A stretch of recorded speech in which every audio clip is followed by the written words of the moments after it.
Hello and welcome back. Today we're going to be talking about birthing and any fears that you may have associated with birth. I welcome you to sit for a moment and take a deep breath. And as you're preparing for this time, your delivery, what seeds were planted in your head of doubt or fear?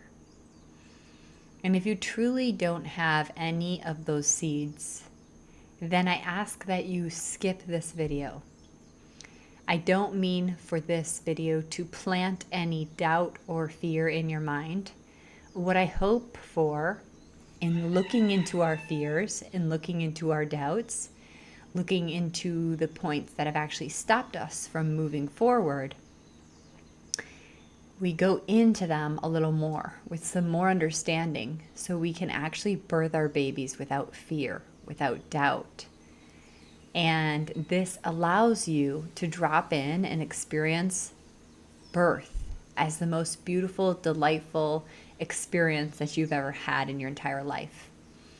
So if you're at peace with birth and you truly feel deep down in your being, in your body, that everything is well and knowing and safe with yourself, then you don't have to go through this entire fear module.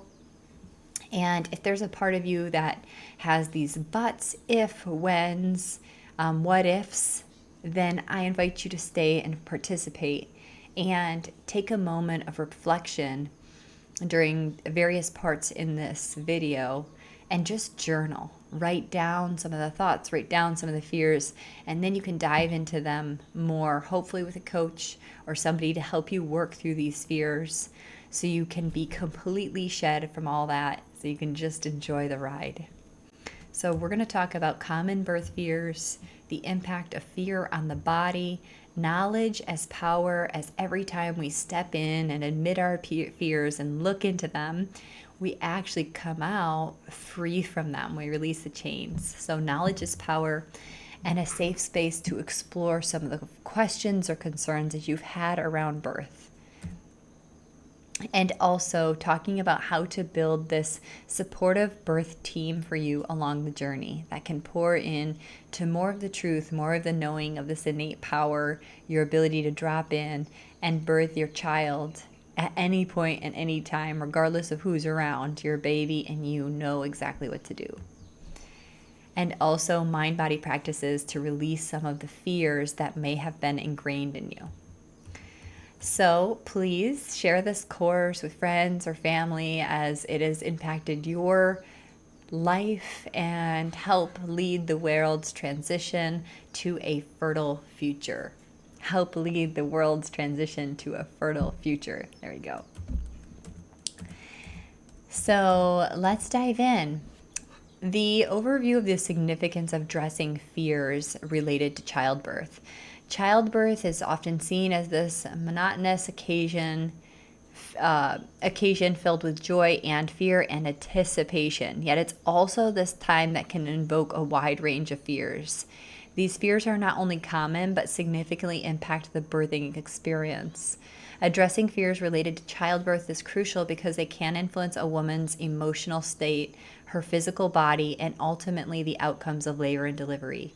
When fears remain unacknowledged, they can lead to increased anxiety, tension, and even complications during the labor. By recognizing and addressing these fears, women can create this positive and empowering experience and lay the groundwork for a smoother journey into motherhood. So let's talk about the importance of empowerment in the birthing experience. Empowerment in the birthing process is essential for several reasons. First, when women feel empowered, they're more likely to take an active role in their childbirth experience, making informed decisions that align with your values and preferences. Empowerment fosters a sense of control, which is vital in the environment that can feel unpredictable. Additionally, empowered women are better equipped to advocate for their needs and preferences, whether it's in the context of pain management, medical interventions, or the overall birth environment. This empowerment not only enhances the individual's experience, but it also contributes to healthier outcomes for both the mother and the baby, as a positive mindset can lead to reduced stress and more favorable physiological response to labor.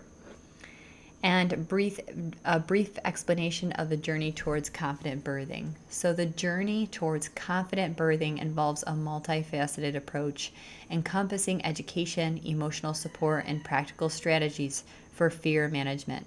It begins with acknowledging and understanding common fears associated with childbirth, as well as their potential impact on the body and the mind.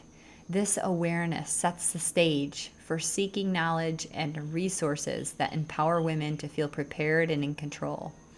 So by creating this supportive environment, whether through careful chosen birth team or through personal practices like journaling, mindfulness, meditation, it allows you to explore the process of your fears openly. Furthermore, engaging in mind-body practices not only aids in the release of fears, but also gives you a sense of calm and positivity leading up to the birthing experience.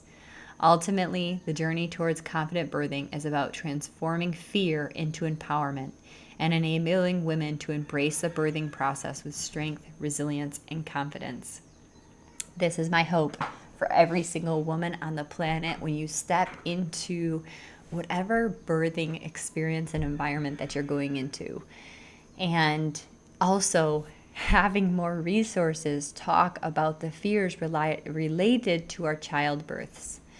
I didn't know how many different fears I had around childbirth until I started working with my own coach, my own birthing coach, to really look in about what I was fearful of in birthing my child naturally in my home environment.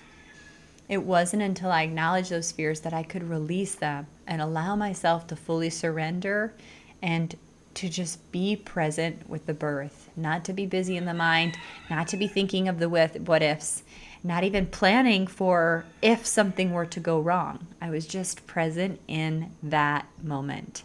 And it allowed complete connection, safety, security, connectedness with myself and my baby and my body.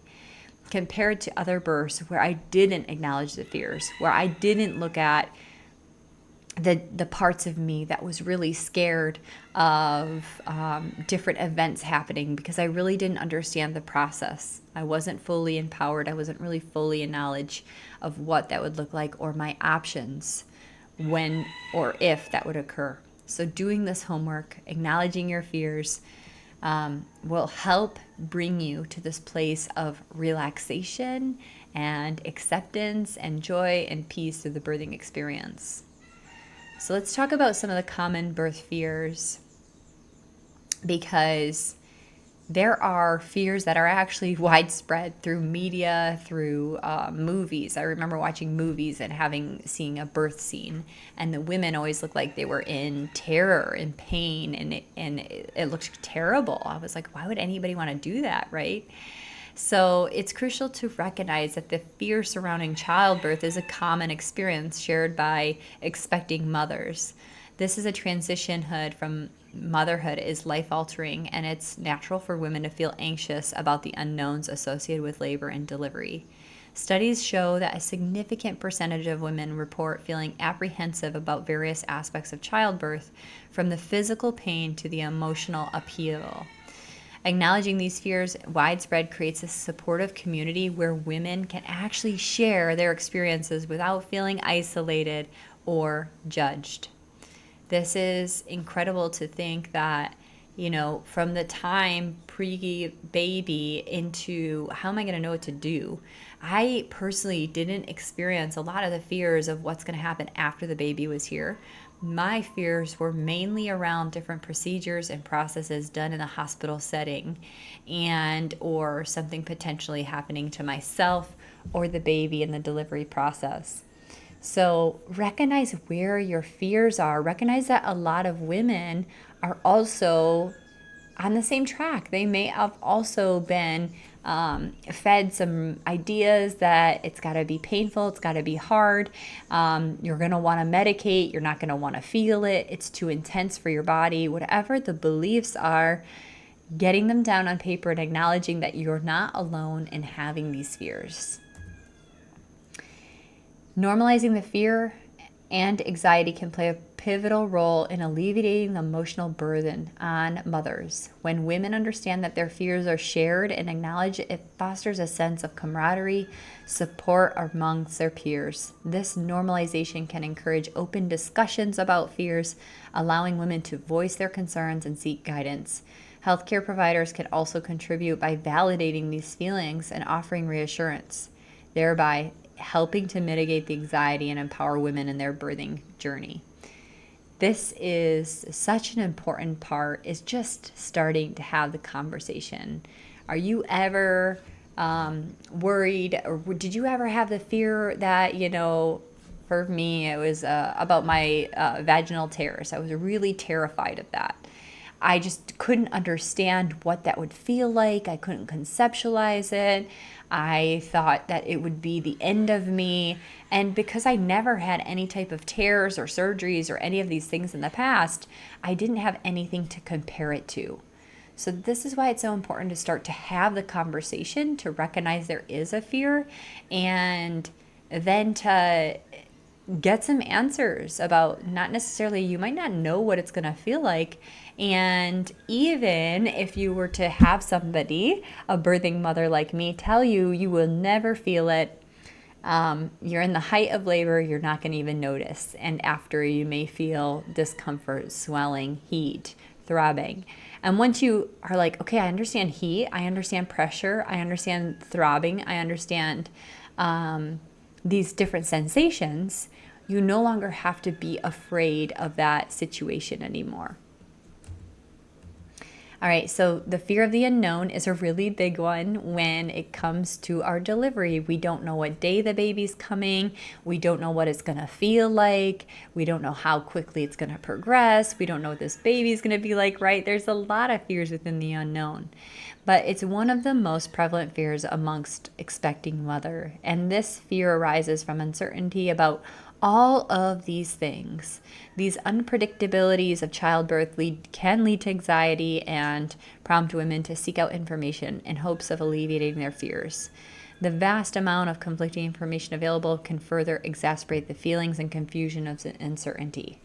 I just was working with a woman, she's 37 weeks pregnant, and she is frustrated that her practitioner wouldn't do membrane sweep right now with her, but they would induce her. And ultimately, the conversation came back to the point of why we are trying to move the labor along. Mother and baby are happy, and the baby is working with your body. And although we don't know what date it's going to happen, we don't know what time it's going to happen, it doesn't mean anything really. The body and the baby are working hand in hand together, and you know that they have been working together over the last 9-10 months, and so they're really synced up. And so outside of our mind, where we're trying to control and plan, we're actually leaning into the feminine way, the feminine body, of just embracing the part that we don't know and seeking and finding the love and the joy of the surprise being a really big surprise when it gets here. Fear of pain. This is a big one. I experienced a huge fear of pain all of my life, and it wasn't until I went through 3 births that I really realized that this is no longer a fear of mine. If you've experienced fear of pain, you don't know what it's going to feel like, it hurts, you're avoiding pain, then this can actually lead to heightened pain. It's such an interesting cycle. So if we can actually lean into the feeling of pain, and I'm going to talk to you about this as a kind of like an experience of a cut on your finger. If you have a cut on your finger and you're just focusing on the pain, it hurts, I don't want it to hurt, I don't want it to sting.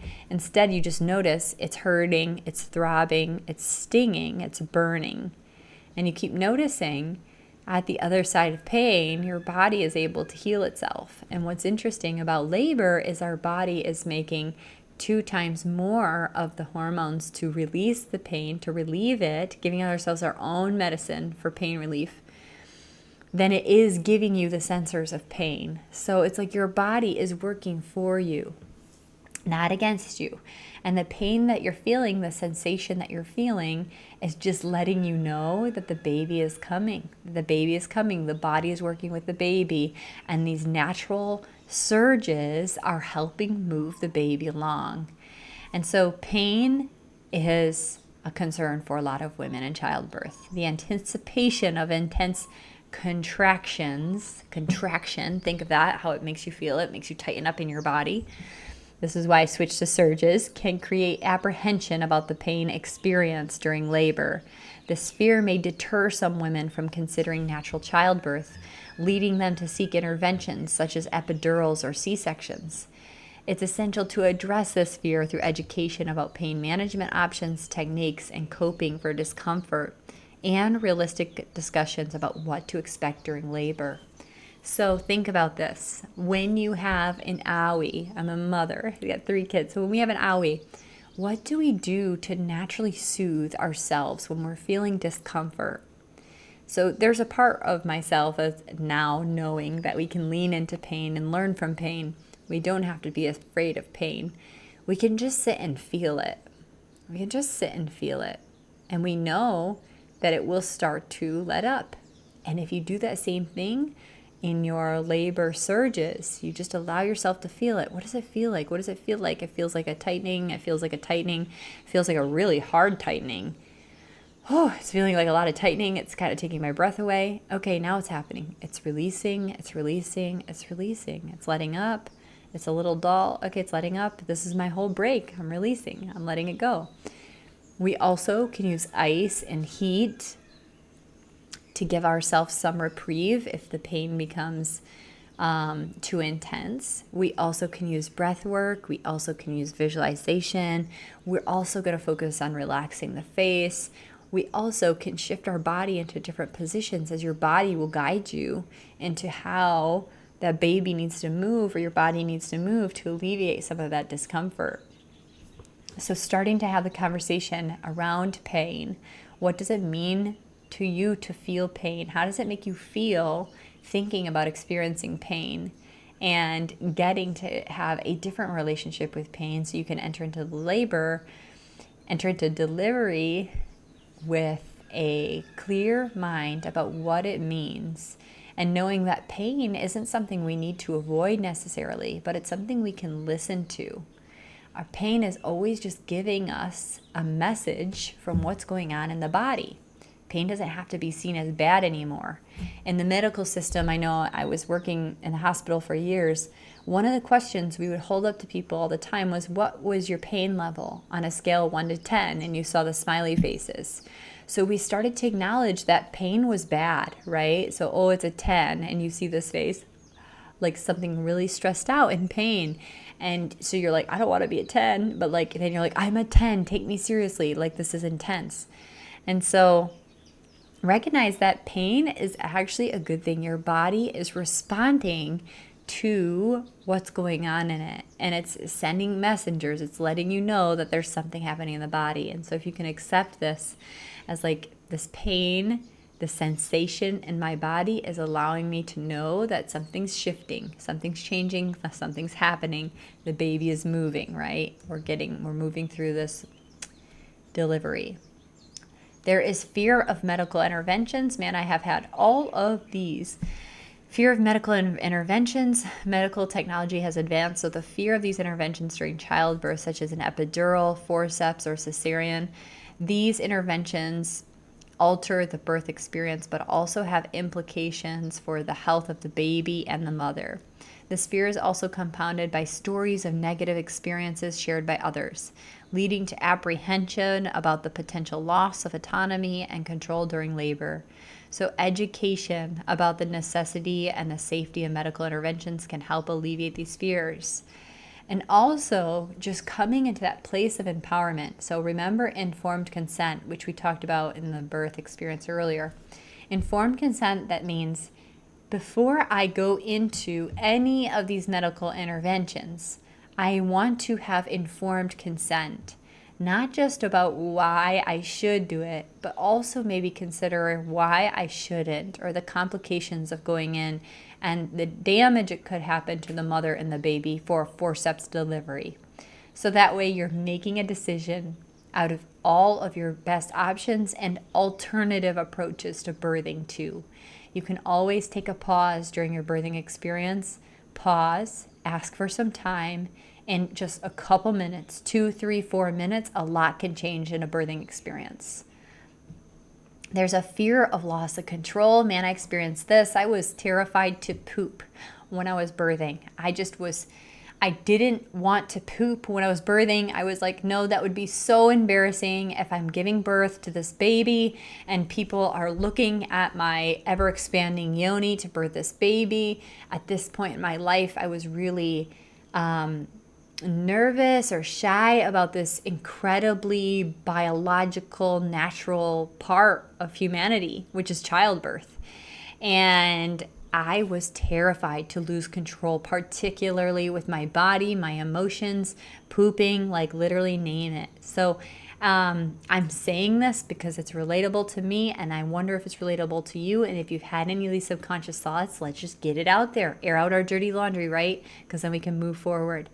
So the birthing environment can be overwhelming. So various healthcare professionals, medical equipment, protocols, and women can fear losing control over their bodies, their birth experience, and lead to anxieties. This fear arises concerns of being at the mercy of the decisions of the healthcare providers, which can be disempowering. So empowerment, women create a birth plan and they're encouraged to keep open communication about their birth team and mitigate this fear. Also just saying it, like once I was in my preparation of my birth experience, I think it was with my doula when I asked her the question, like, what if I'm like loud and screaming? What if I poop? You know, like, is it going to be shit everywhere if I'm birthing and there's poop? And then having the conversation, it was like, oh, okay, well, if you poop, we'll just catch it in a bucket and, we'll wipe you. Like, it's fine. And I'm like, you're not going to wipe my butt for me. Like, I was so put off by all this stuff. And now, after having 2 natural births, I just realized that, like, yeah, it could happen. There could be some poop. And yes, you might scream, and that might help release in this way. And all of these things are really normal and a natural part of birthing. And none of it is bad or wrong or gross. Nothing about labor is gross. You could be covered in the vernix, the blood, the fluid from the amniotic sac, and it's all just so beautiful. And so just like literally embracing every aspect of the journey, it's all so beautiful because you're bringing a baby into this world. So those little things are not of concern anymore. We have concern about the baby's well-being. The health of the baby is a huge concern for expecting mothers. Fears about complications during the pregnancy or childbirth can heighten this anxiety. Many mothers worry about the issues about the baby's position, the heart rate, or the overall health, leading to an obsession with monitoring in every detail. So learning the natural causes of labor and reassuring them about the effectiveness of monitoring during childbirth can help alleviate these fears. It's interesting because it's starting to empower yourself and know what's normal. Like, it's normal for the heartbeat to slow before birth. That's normal right before the baby goes into the canal and is birthed into this world. Then you start to realize, like, oh my gosh, I thought this was so bad. I felt panic from medical staff in the past.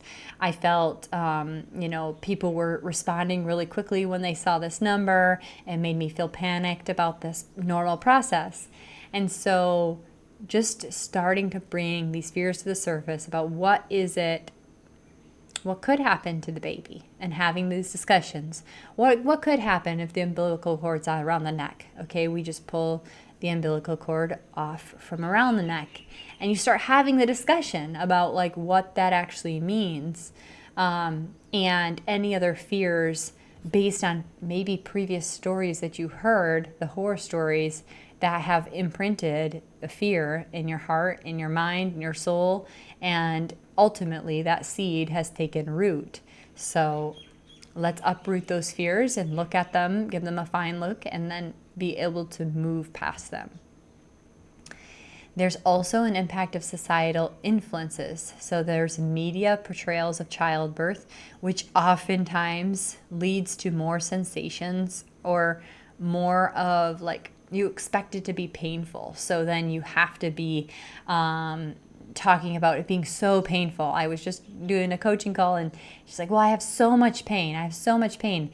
And it's a cultural experience to talk about childbirth as contractions, meaning that it's causing tightness in the body. And these dramatic depictions in different shows and movies can lead to misconceptions about the pain, chaos, and unpredictable labor. These portrayals have created these unrealistic expectations and that like exemplify our anxieties and lead to women anticipating more traumatic experience than what is likely to actually happen. Educating women about the realities of childbirth, along with promoting positive and informational media sources, help to counteract that. So that's why we're doing this here now. Have you ever watched a love story where, like a serendipity, where, you know, a glove falls from the sky and they meet for the first time, and the entire movie they're passing each other in every direction, but they can't get each other, and at the end they fall in the same spot with a glove and they're together and it's this romance? It feels like a little stretch from what's true in our reality. Not saying it's not as possible, right? Like there are magical moments in life that are definitely not explainable, but this is the same thing. We've used TV and media and shows and all these things to bring fear into our lives, and fear creates more contraction. It creates more tightness. And what is on the opposite of fear is really like freedom, like feeling like you're open, you're relaxed, you're free. And if you can move away from fear and into that place, you're open, you're free, you're literally free, and the baby will be born in that way. And it's not like the births you'll see in the movies. It's something that should be shown in the movies as these euphoric, orgasmic, incredible, beautiful, enlightening birthing experiences. We also have the antecedent stories from family and friends. Personal stories can also shape your experience of childbirth.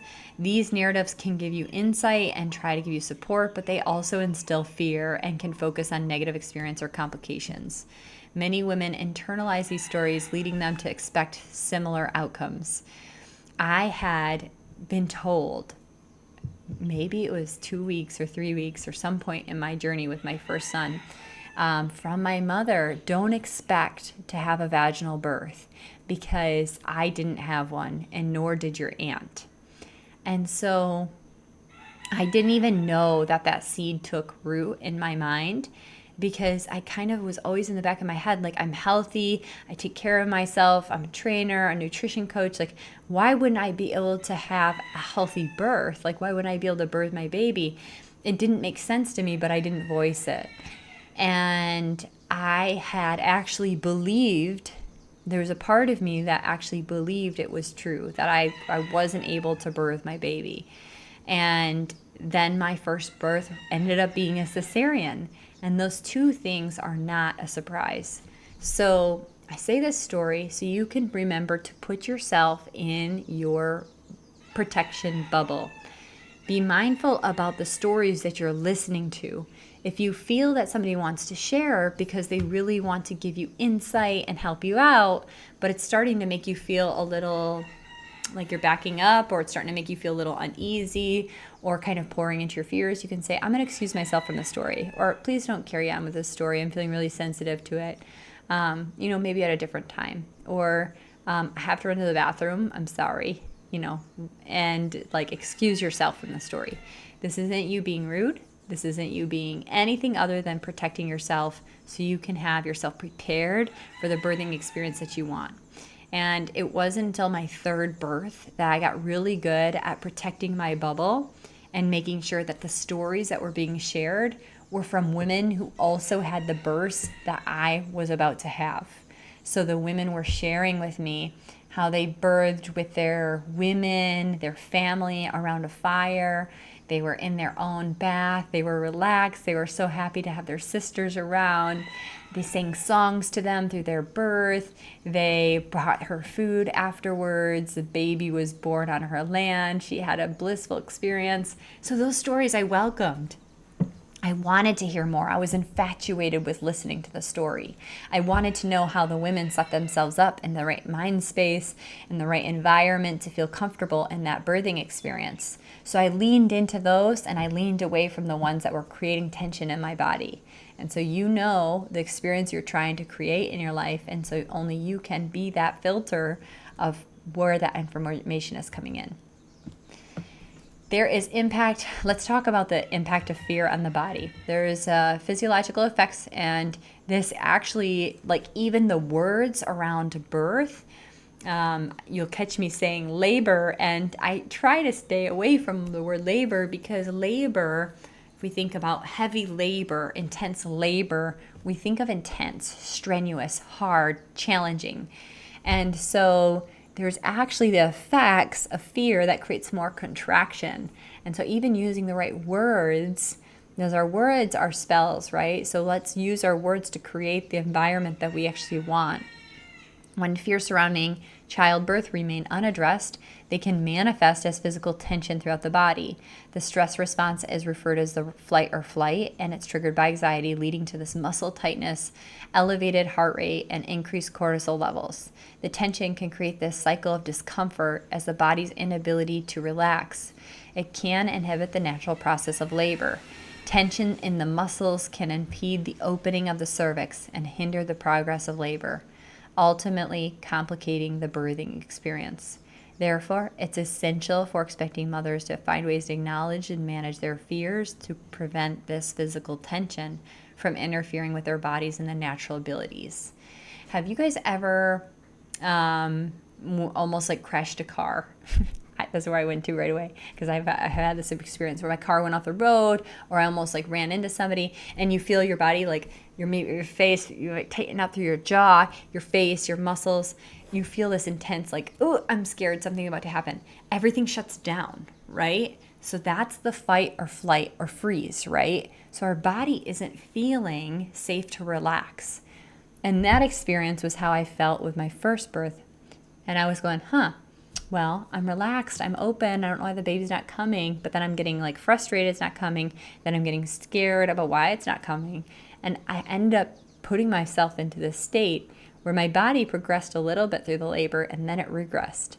So there's actually a response in our body when we're under stress, when we're under tension, when we're in fear. You're not feeling safe to birth your baby. There's a correlation between fear and prolonged labors. Research indicates a strong correlation between heightened fear and prolonged labor. When women experience this intense fear, their bodies enter a state of hyperarousal, calling the release of adrenaline.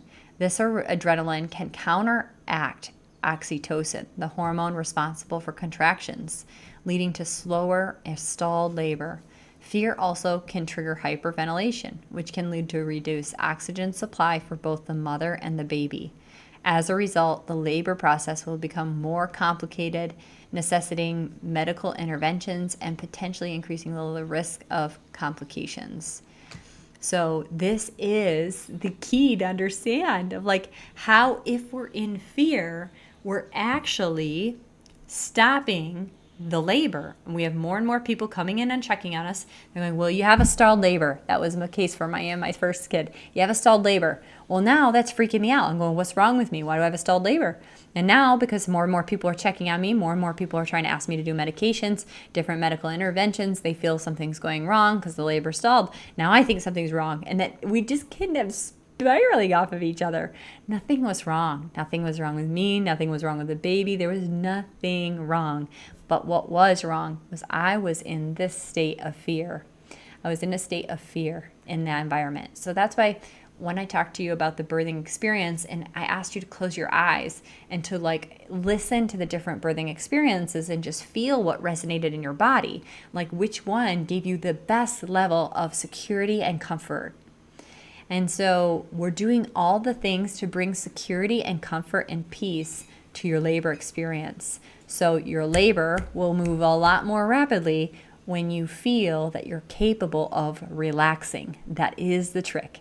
You're capable, you're in an environment that's safe, you're in a place that's honoring and respect you, you can fully relax, you can lean in, you can allow yourself to feel the pain and allow yourself then to feel this release of oxytocin. Your body is naturally doing this as you have these surges to prepare you to bond with your baby. So all of this is naturally happening just by itself. It's already happening. And we can use science to prove it, that our body is working with us, for us, together with you and your baby. All right, so let's talk about the psychological effects. We have an increased anxiety as it manifests during pregnancy. That's kind of what I was talking to you about.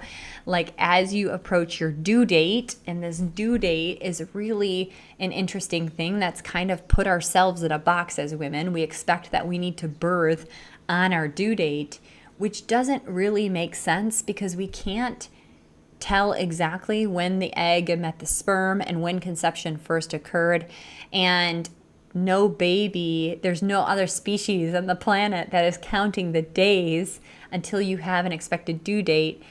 Like cats and dogs and tigers, they literally just conceive, they carry the baby until the body and the baby decide it's time to go. And so there is part of us as a species that has become so masculinized and calculating every single day and knowing all, trying to plan it, right? Trying to plan it, trying to contain it, trying to know it, trying to understand every bit of detail, that it actually brings on this anxiety. So due dates can be stressful. Can you release the due date? Can you allow yourself to release the due date, the expectation about when the baby should come, and just know that the baby will come when the baby's meant to come? When we're experiencing anxiety, when we're trying to control, it leads to more issues within the body. It's going to lead to more restlessness, more irritability, more discomfort. You feel pain more intensely. All of these feelings lead to the cycle that's going to prevent the body from dropping into that relaxation state where we need to be to birth a baby. It's much like where we needed to be to conceive the baby. If you were trying to conceive the baby under high stress, it likely wasn't happening. But the minute you release, you let go of the expectation, boom, there it is, you're pregnant. So we want to address how that actually applies and creates more of a cycle of problems, more opportunities for medical intervention when we're in those places. And there's also a huge impact on your mental health, for your emotional well-being, because this fear, stress, and anxiety can all contribute to what happens after your birth, right? So maybe you stay in the anxiety whirlwind and then you go through the medical interventions and you keep feeling like there's something wrong with you and labor doesn't progress, and then you have more and more interventions, and then it moves into the postpartum period where your hormones drop, where you're feeling like maybe you're not yourself, you have a new role, you have all these different things. And this postpartum time is also becomes the state of heightened anxiety and depression during this time. The psychological burden of feeling unprepared or fearful can show up in the shadow of joy during pregnancy and parenthood, but it is essential for mothers to recognize the importance of your mental health during this time.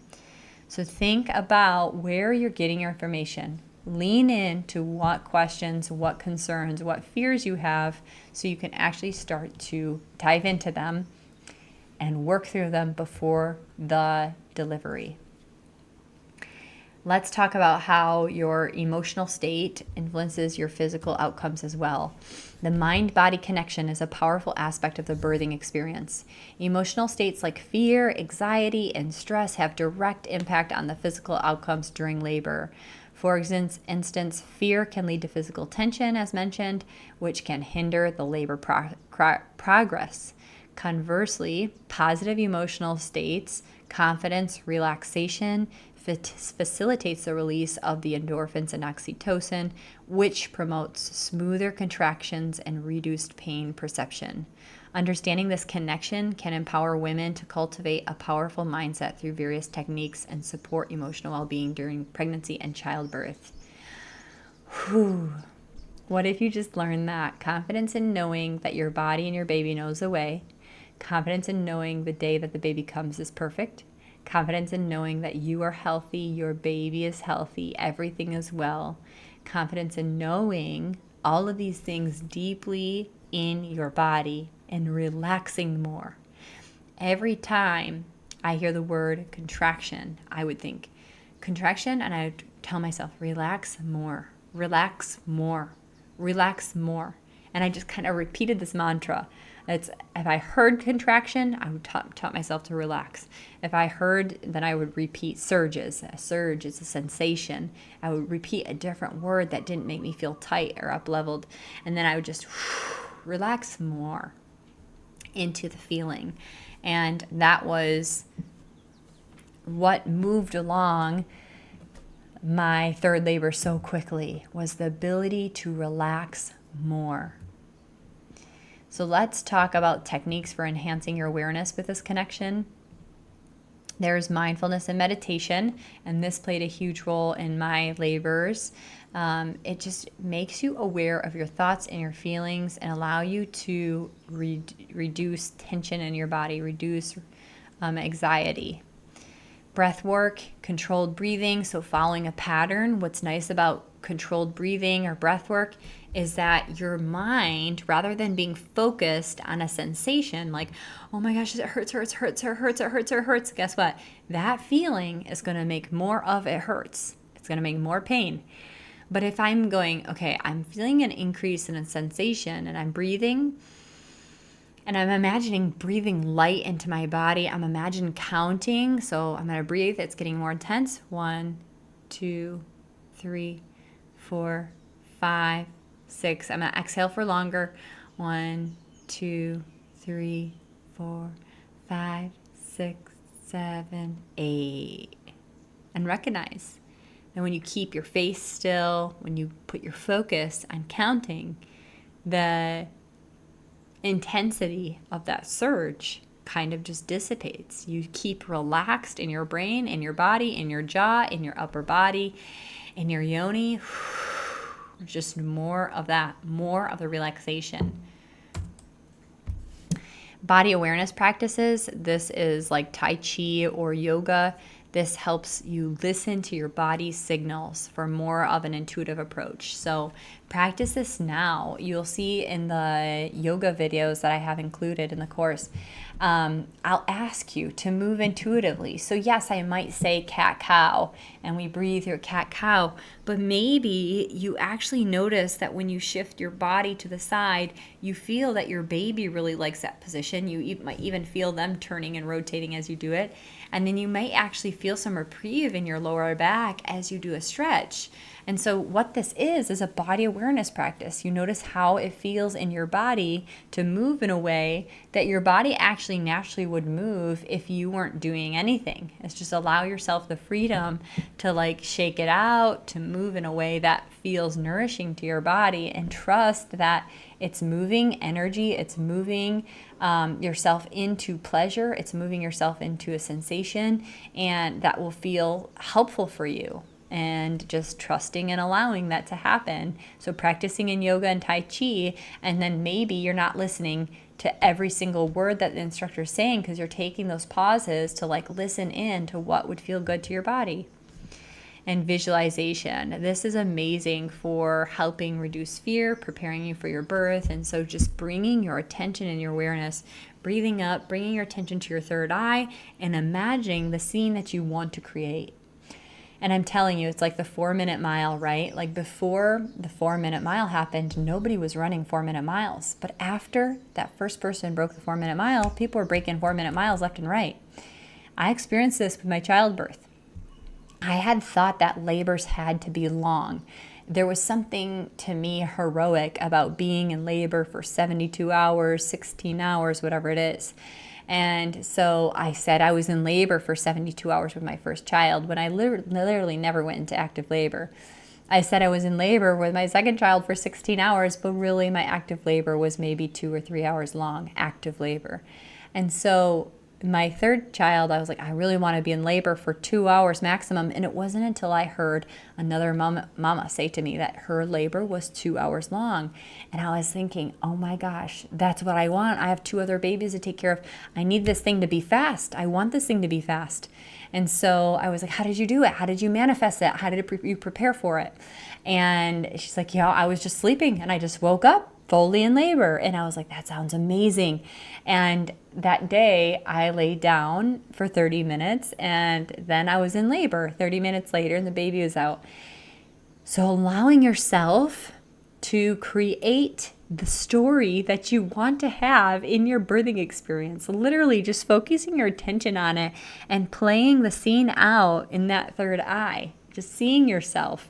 Maybe it's in your bedroom with a water bath. You're pulling in a water pond, and you're just in your living room, and you put up the pond, and you just start to sit in it, and you start to imagine yourself rocking side to side, swaying, playing your playlist, getting yourself ready in that space for birthing. It's the practice before the game day. Right? We need to practice a lot before the game day. Prepare our mind, prepare our body so we can really get into the practice and get out of your mind, get out of all the worries, get out of all the pre-programmed things, get out of all the cervical checks and blood pressures, all these picks and prods. Just get out of that. Come back into your body where you know truth, where you know what feels good to yourself. By incorporating these different techniques into your routine, you can help to manage your emotional states. So maybe you make a list, like trying these things out. I just was working with a mother. She's breath work connected really well with her. Another woman, meditation, we tried it. It just wasn't working. So we switched. We ended up moving into more of a gentle yoga with the breath and syncing breath with movement. And that really clicked with her.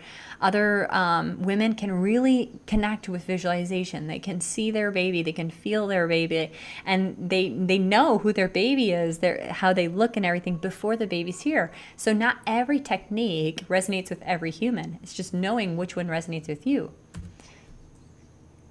And knowledge is power. So when we start to really know and understand what happens during birth, it's going to help you know what to expect, what's next during your labor and delivery. And it demystifies the scary parts of the process.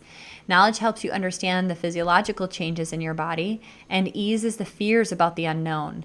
And comprehending the mechanics of labor, women can actually actively participate in the birth experiences. You're also able to make better informed decisions about your care and managing your expectations. For me, I wish I even looked at that immediately after the baby was born, now considered postpartum time. Like, I wish I would have looked into the fact that, like, I didn't need to have sutures in my yoni. My yoni would heal itself, and it's capable of doing that. I'm like, holy cow, that's amazing to know my body would just heal itself. And just knowing, maybe at that time I would have probably opted for stitches, but I also would have liked to know I had a choice. So the more you can know and understand about the processes, the better chances you'll be able to make an informed decision that feels in resonance with you and your partner. Knowledge also dispels fears, which obviously we know is really important now after this, and it's going to build your confidence. So when you're equipped with accurate information about childbirth, you're less likely to be swayed by myths or unfounded fears that cloud your judgment. Research shows that well-informed women tend to the experience with less anxiety during your labor and report higher satisfaction with the birth experiences.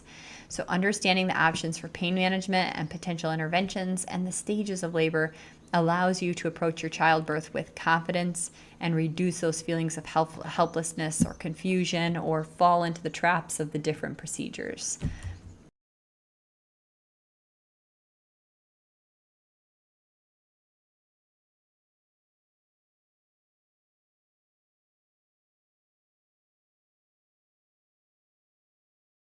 Each characterized by different patterns of contractions and cervical changes.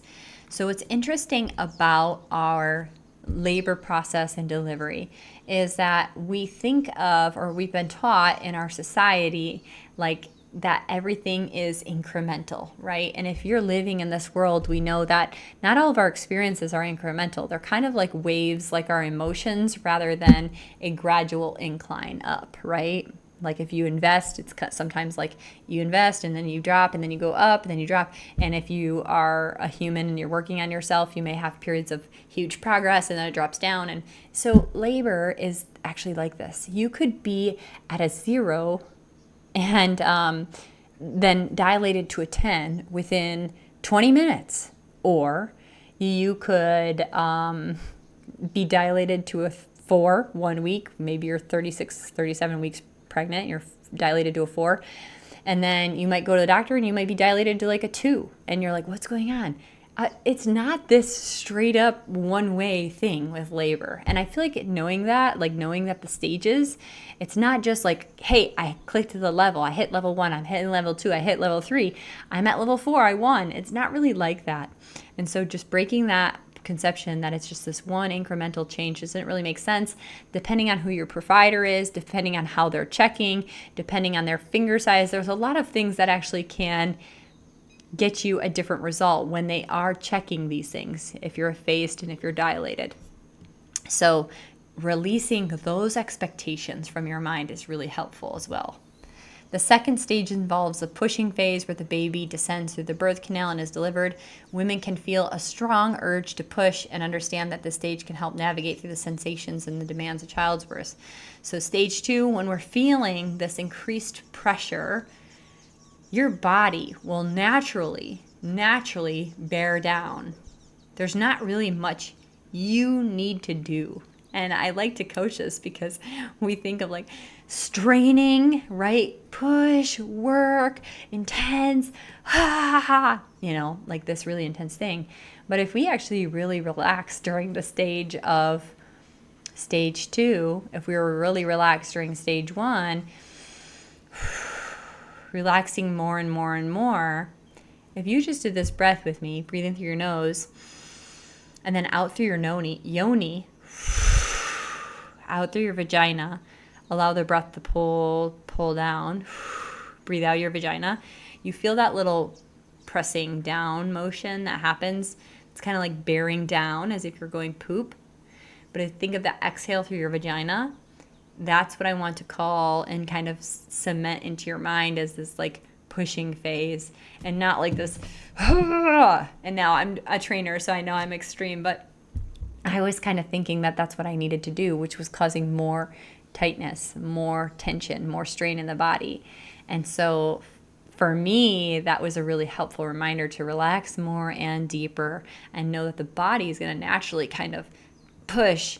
If you can relate this to like when you're throwing up or dry heaving, how you feel your body kind of push like that, that's kind of like the response that will happen through that second stage.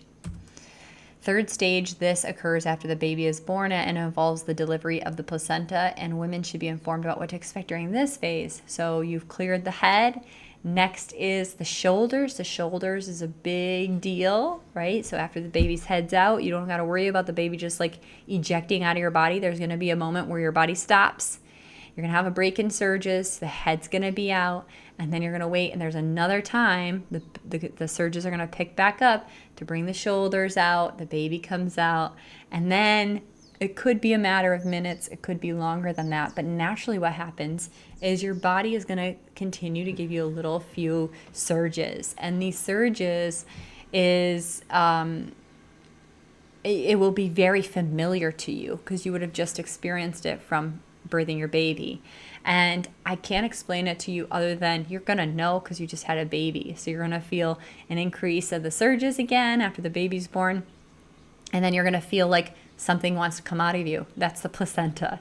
And so being aware and ready to catch the placenta, and then deciding, what are you going to do with your placenta? Are you going to use it? If you're not going to be in a medical facility, do you want to be able to eat it? Do you want to put it in a tincture, in a powder? Do you want to use it in your postpartum recovery? These placenta is a sacred organ. And so maybe even opening up that conversation, doing some research about what is all the benefits of having your placenta. Likely, if you're in a medical facility, you won't be allowed to take that with you, but maybe that would allow you to make your decision with more information in your hands. All right, so importance of knowing what to expect. So knowing what to expect during each of the stages, it helps to reduce your anxiety and promote the sense of control. Familiarity with the labor process allows you to prepare for each phase, minimizing surprises and uncertainty. Educational resources can provide you with insight on the physical sensation associated with each stage, helping you to cope with different sensations and navigate any challenges.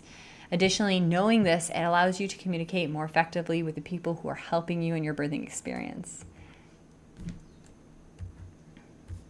All right, so pain management options. So there's different types of pain relief, and looking into them allows you a chance to be like, would I like that? Could you imagine yourself feeling uncomfortable with maybe more menstrual cramps if you've ever had them? Maybe you can attribute to this. Or uncomfortable with like a sprained ankle. Like just like literally just thinking of a time in your life where you had some sort of pain and how and what you did to bring yourself some relief. So natural pain relief includes breathing, movement, hydrotherapy, massage, Robozo, where you're doing massage on your belly to give you this, changing positions, temperature, either hot or cold. These methods are going to help promote relaxation and stay in tune with your body. So with the natural methods, you're really just listening to your body. You're listening to what feels good, leaning into that, and recognizing that when the body has discomfort, just to find the comfortableness with the discomfort, to find the stillness with it. There's pharmacological options like epidurals, spinal blocks, and analgesics, and this is some of the side effects with these interventions should be considered before you make your decision. So what are you at risk for? What is baby at risk for? And going with the route of numbing. And complementary therapies such as acupuncture or aromatherapy, hypnobirthing can all support you in the process as well. So I want to talk about your rights in the birthing environment. This is going to help you feel prepared and empowered in the birthing experience of whether you want to stay or ask for a substitute. I wish I knew I could say, hey, I don't like this doctor. He's not listening to me. He is making me feel uncomfortable. I would like a different doctor. I wish I just knew to say that. So it is your right to be informed about all pain relief options. So ask the questions. And you have the ability to refuse treatments. And you have the ability to have your birth plans be respected. The knowledge of your rights empowers you to be an advocate for yourself, your preferences, and create a positive, supportive birth experience. Open communication with your healthcare provider is going to help allow you a chance to talk about your expectations and your preference and foster a collaborative atmosphere, enhancing your feelings of safety and respect during your labor. Feeling safe in your labor is everything to prevent fear and allow you to build a place to relax. All right, so books, classes, and online resources. Books that are really helpful for myself in these different experiences. The Birth Partner by Penny Skinman. The Ina Maya's Guide to Childbirth. The prenatal classes that you can check into could be provided within your hospital or your birthing experience online, and or separate classes talking about pain management techniques or breastfeeding education. Online resources are available to use. The organizations that are reputable are the American Pregnancy Association and Lamaze International. They give tons of articles, resources, and videos to educate yourself about childbirth and also explore. So seek out other educational opportunities. If you feel like, oh my gosh, I feel really hung up on my fears. I feel really hung up on this breastfeeding thing. I'm like really stuck on that. I'm only 20 weeks pregnant and I can't stop thinking about if my baby's going to latch. Like, why do I have this belief about my baby not being able to latch or my body not making me milk? And then dive into that. Start to attend these classes. It's not too early to start to attend a breastfeeding class if you're any point in your pregnancy, just to fully understand it, to be around mothers who are dealing with it. So then that way you have all this time to prepare and wrap your head around this new thing that you're going to be doing very often. All right, so here I just wanted to create a safe space for everyone to explore. And whatever community or group that you join, just allow yourself to feel into these spaces and feel that you have a chance to voice the things that are on your heart and your mind. And when you do that and it's met with love, it's met with patience, then it actually allows you to get down to those deeper root-seated emotions. Validating the feelings fosters trust and encourages deeper exploration of your personal beliefs and expectations. So when you prioritize an open and supportive atmosphere, you can have meaningful conversations about yourself and about your own traumas, triggers, and fears, in which we're going to talk about in another course that's available to you since you made it to this level. So I'm going to get into that with you a little more in the next course. All right, so methods for establishing this space of open communication is journaling. So this could be an opportunity for you to articulate your fears. Sometimes you don't know what is blocking you until you put your pen on paper. So you might have a day where you just write down, do I have fears about birth? And just write for 10 minutes without lifting your pen from the page. This allows you to drop into the subconscious mind and make those thoughts more conscious, and just ask yourself the question. Ask yourself the question before you go to bed. Could you show me if I have any fears around this area? I want to feel empowered and safe when I go into my birth. What is, show me anything that's coming up, and allow those emotions to come up and reveal the different patterns of thinking so you can release these different fears and anxieties. Therapy is another option. So when you're talking with a coach, when you're talking with a birthing expert, when you're talking with somebody, they're going to be able to help create a safe space, a safe container for you to talk about your emotions, for you to feel like you have a place to even dive in and understand where they came from, and then also to talk through them and get to a place where you no longer are fearful of those situations. And support groups. Prenatal support groups gives an opportunity for all women to connect and share with women who are having a similar experiences. In group settings, women can share their fears and listen to others, which helps normalize their feelings and foster a sense of community. And conversation with your trusted partners. So whether that is your partner, whether that's your best friend, whoever is supporting you along this pregnancy, just starting to create this honest communication of things you want to talk about, things you have questions about.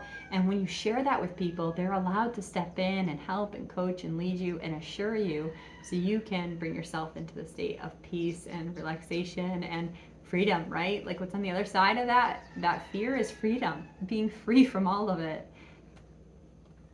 All right, so facing our fears, and there is importance in confronting these fears openly. And this is why I feel it's really important for you to just write down whatever it is. Allow yourself to acknowledge it, express it, take a role in your emotional well-being. This confrontation helps actually dismantle the power that the fear holds over you, and it transforms the unspoken dread into a manageable reality. Engaging with fears openly enables women to examine their beliefs and consider the validity of their fears and seek for clarification with misinformation. So what if I were to have been in my second pregnancy saying to my provider, hey, I have a question about childbirth. I am actually terrified about what happens if something, if I have any type of tears, right? Like, what happens with a vaginal tear?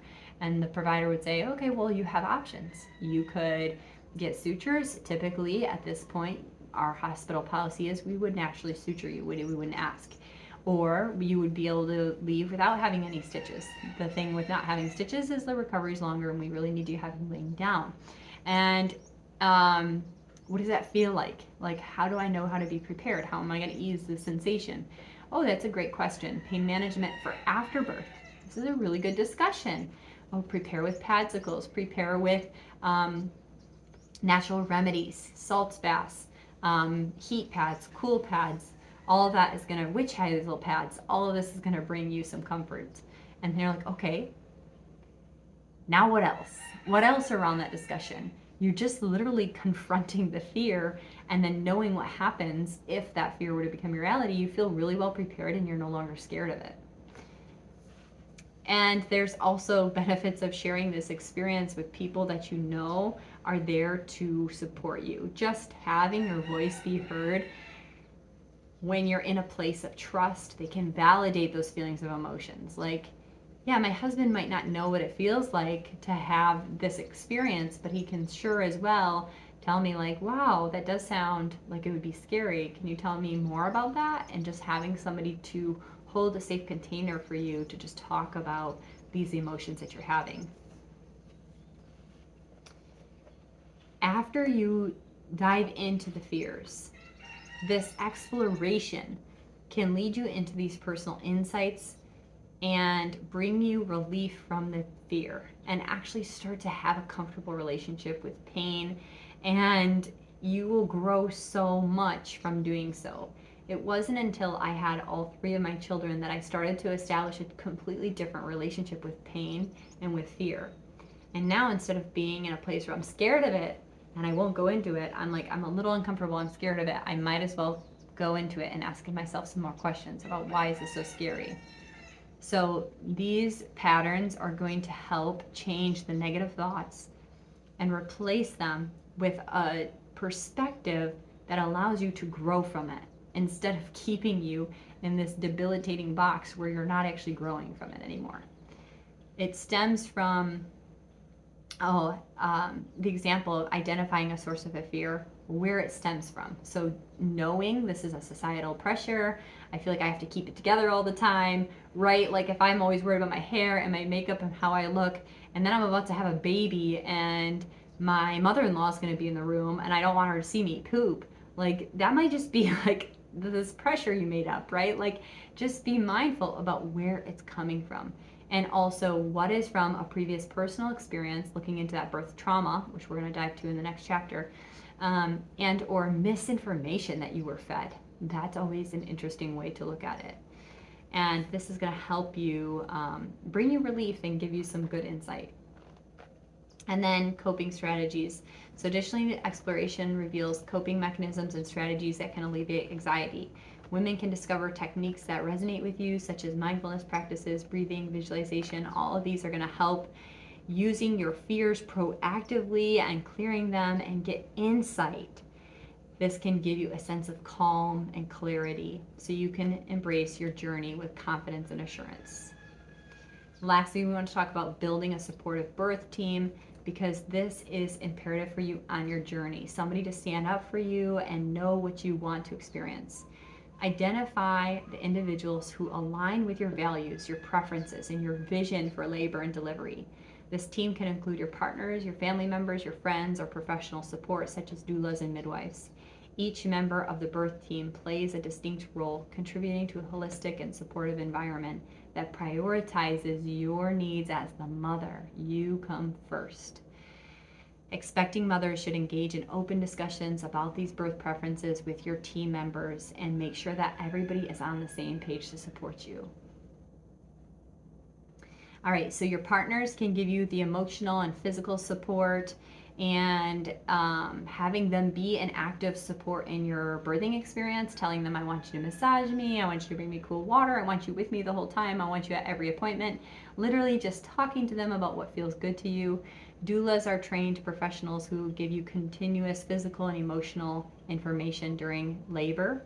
They also really give you techniques for pain relief and are an advocate for the mother's preferences. They also help to create this calm environment during your childbirth. And midwives are healthcare professionals trained in childbirth who prioritize a women-centered approach. They focus on prenatal care, assisting the labor and delivery, and they also provide postpartum support. Midwives often emphasize on informed consent and respect the mother's choices. Respect for wishes. So the importance of having a team that honors the mother's birth plan. This is essential. Literally just understanding, making sure everybody understands your wishes and they're willing to honor it. They're willing to listen to you. You feel heard in that. This is so important because you are the one who is conveying what you need, and you're in a vulnerable state, you're in a very open state. It's like your portal is cracked wide open, and so just having people who are there to support you, create an environment that feels good to you, is so helpful for you to feel that ability to relax. And it enhances the feelings of safety through the emotional support. So think of how they can give you the emotional support. Like, you're gonna have the same people telling you the same thing. You got this, you're doing great, breathe, relax, you're safe, you're secure, we love you, you're amazing. Like, thinking of the people to pour into you during this time. And create a positive environment.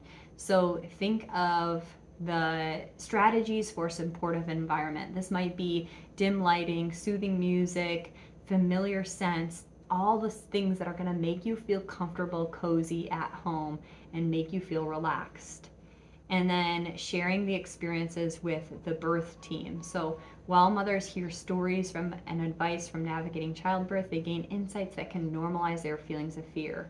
This can foster a sense of community. So making sure you're selective about the stories that you're hearing is going to be really good for you during this time. And then we have our mind-body practices for fear release. All right, so there are mind and body practices during pregnancy that can help you integrate with the mental and the emotional and physical aspects of your labor. These techniques foster a holistic approach to your pregnancy, childbirth, and recognize the deep interconnection between the mental and the physical states. As expecting mothers, navigating these physical changes and emotional challenges of pregnancy with mind-body practices can help alleviate the anxiety, promote relaxation, and enhance your overall resilience. I really didn't even know or understand the importance of our mind-body connection until I used them in a subconscious way. And throughout my labor, I was practicing yoga and really tuning into the breath work and pulling up energy and clearing my chakras and all the things, right? And then my labor, in active labor, it was a breeze. I was just so calm. I was so relaxed through it. So teaching your body in these states can really help with coping strategies for different sensations that you experience in the labor. And it also allows you to connect deeper with your body, with your being, and feel like you're incredibly empowered and connected in the experience. So there's the different types of mind-body techniques. So the mindful meditation, this allows you just to take awareness of your thoughts, your feelings. And I become like a broadcaster for my own emotions. And what's interesting is you'll use this technique as you're parenting little ones, little toddlers, babies. So you're just basically calling out your thoughts, your feelings. You're just observing everything that's happening with your thoughts and your body in a non-judgmental way. So just like, now I'm feeling some tension in my body. Now I'm feeling tightness. Now that tightness makes me feel uncomfortable. Now I'm feeling sad. Now I'm feeling scared. Now I don't know what's going to happen next. The next one is progressive muscle relaxation. So this is when you're purposely going to tense your muscles and then relax them to help you sink deeper into the relaxation. Other approaches is doing Tai Chi or Qigong. These are gentle forms of exercise that focuses on the flow, flowy movements, breathing, moving with your breath, and helps with balance, mindfulness, and even concentration and focus. And then creative expression, so art, dance, music, all these things are a great opportunity for you to tap in with your body. Practices to consider is prenatal yoga. There are benefits for you just moving your body. You get the benefits of building strength, so that's important. As your body is gaining weight, you need to actually be stronger to carry around that weight. And flexibility, this is important. As your body prepares, you're going to continue to have like more relaxing in your body, where you're getting more stretchy, and your flexibility can really help with that. Stress reduction and also connection with your baby. So a chance to feel this baby and you all being synced up and connected. And breath work. So different breath work. I really love simple ones that's like you just inhale and your exhale is just always going to be longer than your inhale. So if it's an inhale for 4, your exhale is going to be 5 or 6 or 7. You can do deep breathing where you're just feeling the belly rise, feeling your diaphragm working with the breath, sinking in deeper with the exhale. Of 4, 7, 8 breathing, this allows you to breathe in for 4, hold at the top of the breath, and then exhale for 8.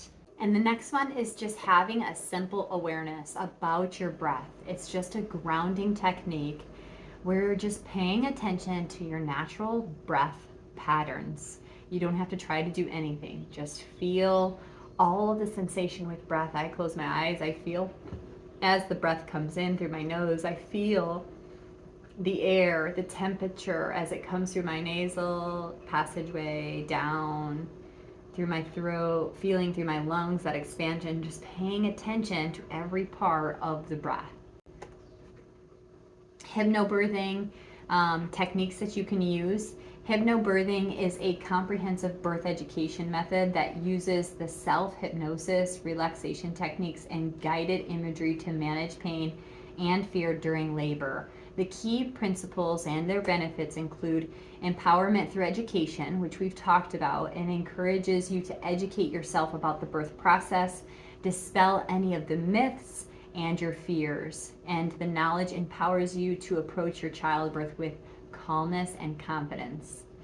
Then there's the relaxation and pain management, the techniques taught in hypnobirthing like visualization, deep relaxation, helping women remain calm during their labor. Research has shown that women who practice hypnobirthing experience less pain and anxiety during childbirth. Do you see the connections we're making here? Positive mindset. So fostering a mindset that encourages you to visualize a safe and peaceful experience. The focus is on positive affirmations, and imagery can replace your fear with anticipation and excitement for the birthing process. And then support from your partners. Hypnobirthing educates partners how to support the birthing person effectively and working together as a team to dismantle fears, to be each other's support system, and understanding the responsibilities to enhance the connection and teamwork during labor. Practices to consider adding into your current practice now, whatever that is, maybe you don't have one yet, is guided exercises and imagining this positive birth experience. So through visualization, you're going to imagine how you want to see and experience your birth.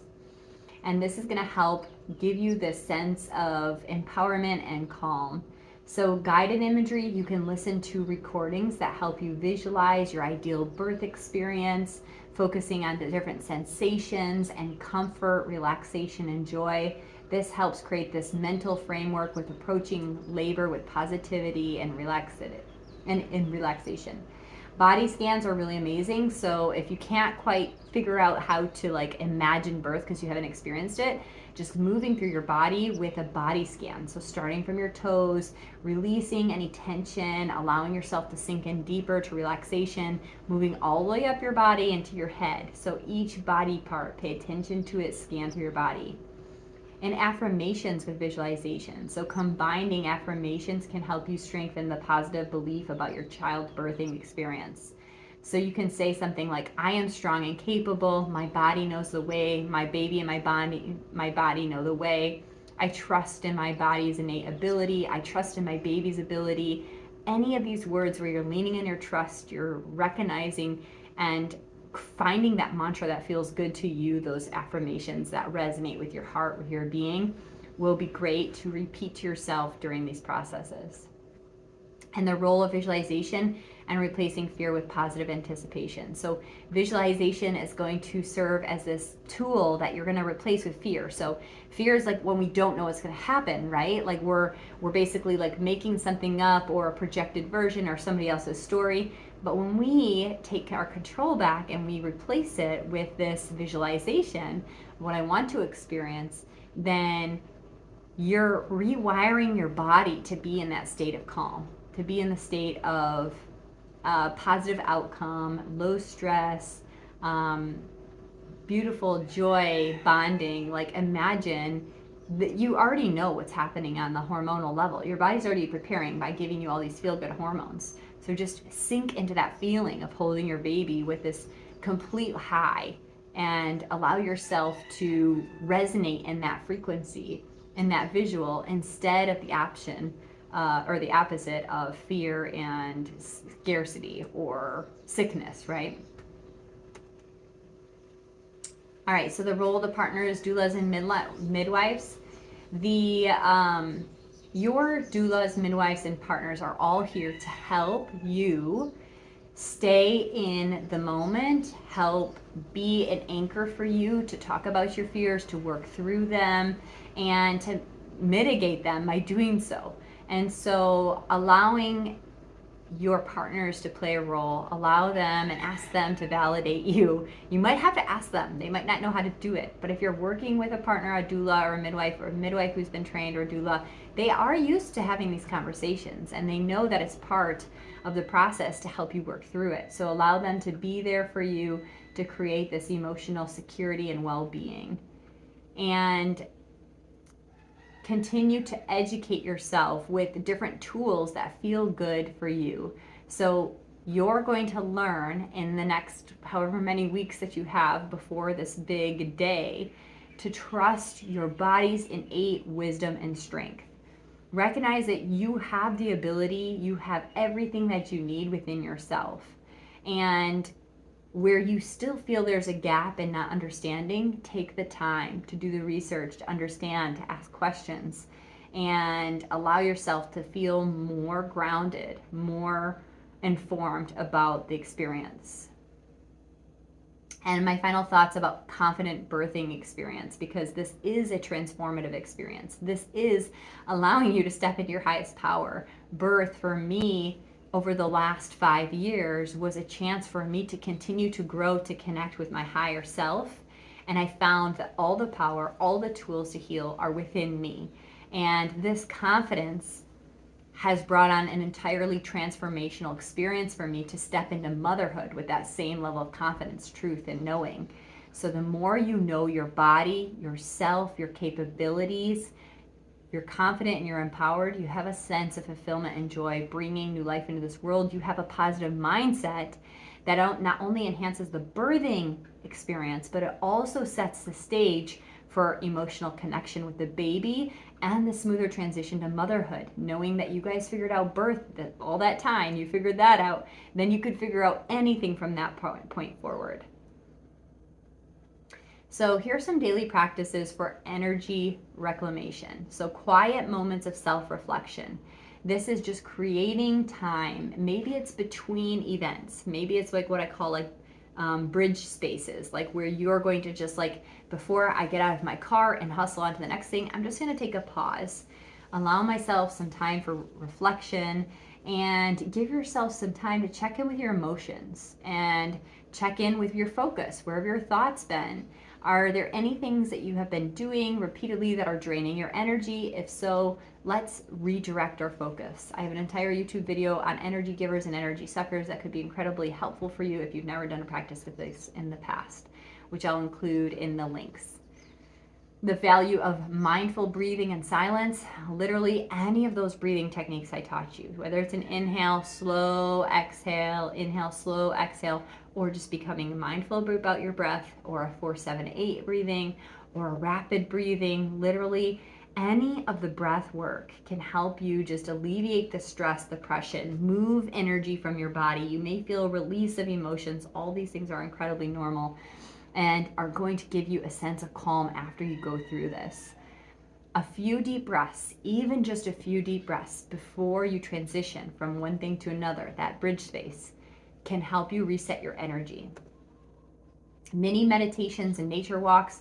This can be something quick, like in the morning before I do anything. I might just get up and I walk onto the grass. I get myself actually grounded and connected with the earth.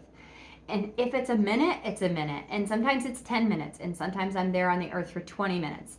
But it doesn't matter. It's just the consistency, allowing myself to get grounded, rejuvenated from Mother Earth, and spending some time in nature. Ideally, 10 minutes at a time would be best, but if it's just a quick amount of time, you find a patch of grass, pop off your shoes, go connect with the earth, dump in any stuck or stale energy, allow the earth to ground you and come back to your center. The rejuvenating power of nature.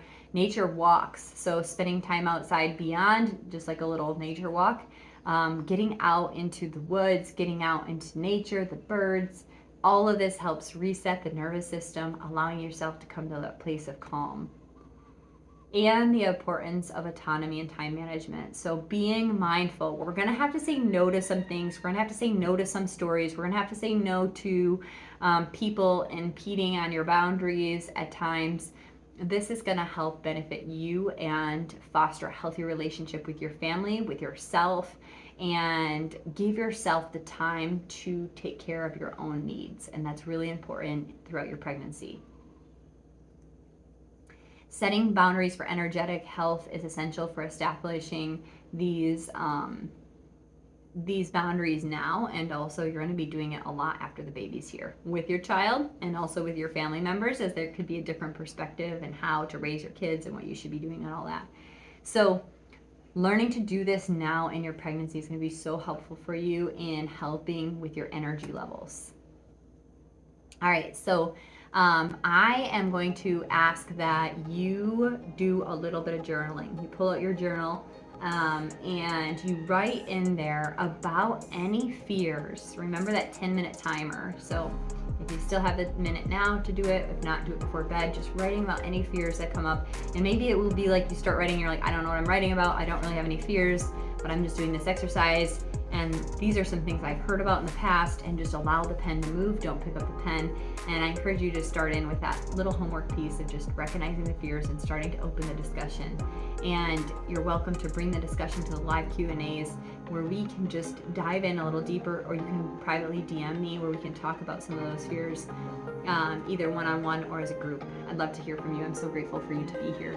And if you're not already following me on YouTube, please do that, because you can check out that Energy Givers and Suckers video. It's about a 20-minute video where you can actually start to alchemize where your energy is leaking in your day, so you can feel like you have more energy to last and to pour it into you, because you deserve it. Have a beautiful day. Aloha.